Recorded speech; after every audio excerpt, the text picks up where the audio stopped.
Hello everyone, Rob D here. Thanks for hanging with me on the Daxter Copic Speedpaint. I'm going to walk you through my process really quick. This is a commission I did of Daxter from the Jak and Daxter games.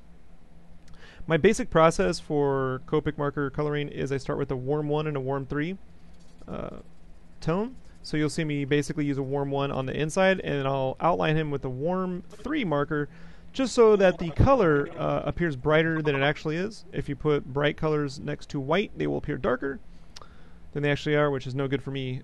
Secondly, I'll tint his shadow with a BV00. That's a very, very light purple. I like to use markers the way I use watercolor, which is very, very light at first, and then you can work your way down into the more saturated and darker colors. The tuft of his hair is a buttercup shade. I believe that's Y21. Yeah, Y21. That's buttercup. I really like it. It's not too bright. Has a nice creamy, buttery kind of feel to it. And then I'm tinting the little edges of his lips and cheeks and ears and tufts of hair with pink, which I believe is an R20. Just to add some more life to him. Helps to do the value first a little bit, not too heavily, because I don't want to go too dark at first, but it helps to get some of that value knocked in because it can automatically just offset those colors and get rid of the cell shaded kind of look, right? Sometimes I want more like a natural kind of feel for this. So it's got a little bit of rendering. It's not perfectly smooth. I tend to have a lot of little line work in my colors, but I like it. The orange coloration on his body is chrome orange. Chrome orange is a really, really fantastic color. Super bright. Depending on how you flick the Copic super tip brush, you'll get a yellow or a deep, deep orange or even a red. It's very, very subtle on how you use it. So chrome orange is an amazing color, and it just pops right off the page. So if you really want to have some bright, high contrast, pop-like colors, try out the chrome orange. That's YR04 for the Copic code.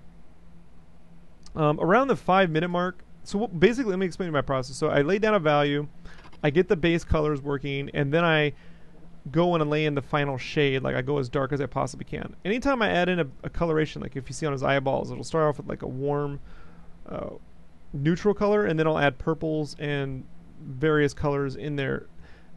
Anytime you want to do shadows, it's best to kind of go after a transparency. You don't want to go with pure black. Like if you just lay black in, you're going to end up with a very graphic look, like a black and white Walking Dead comic, right?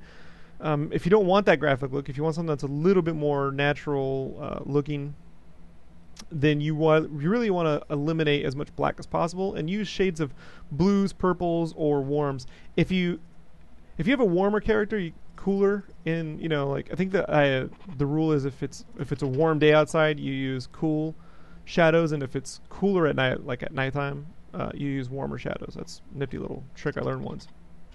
So around the 5-minute mark, I'll then apply white ink to the drawing, popping out all the little line art that I did.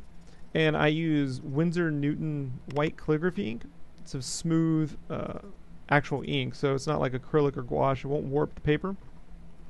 And I use a liner brush to just draw that in. And then I'll reinforce the line art with a Copic like a 1.0 brush or a 8.0 brush. The paper I'm using is B marker paper. It's fairly sturdy. It's got a nice smooth base, and it captures all the little streaks and line art. Some people don't like the streaks, but I like it. I like all the little. I don't like a perfectly blended character, which you can do if you use like one of the marker blenders. This colorless blender, which I don't really do. I like to blend with in color. So you'll see me sometimes go to like a dark blue, and then I'll use like his body. I got the chrome orange, but then I'll also blend with the red. So just understanding a little bit of color theory to help you mix your colors, as opposed to just using, say, a color blender, will give your piece more dimension than it normally would have had.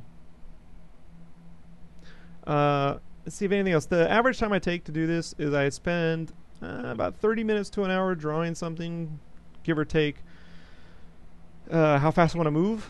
And then I'll allow myself up to 2 hours to color a piece. They usually average out about 90 minutes. I did all of these live on Livestream at the time. Did about 30. I'll be doing another Kickstarter soon. And I'll have about 100 of these to color. So that will be fun. I really enjoy the white ink part, the calligraphy ink.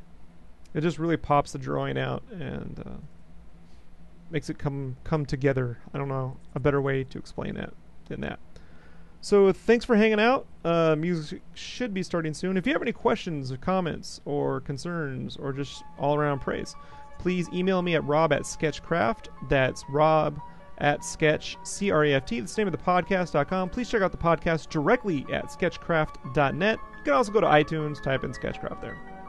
Again, thank you for your time, and I will see you all on the next Speedpaint. Bye.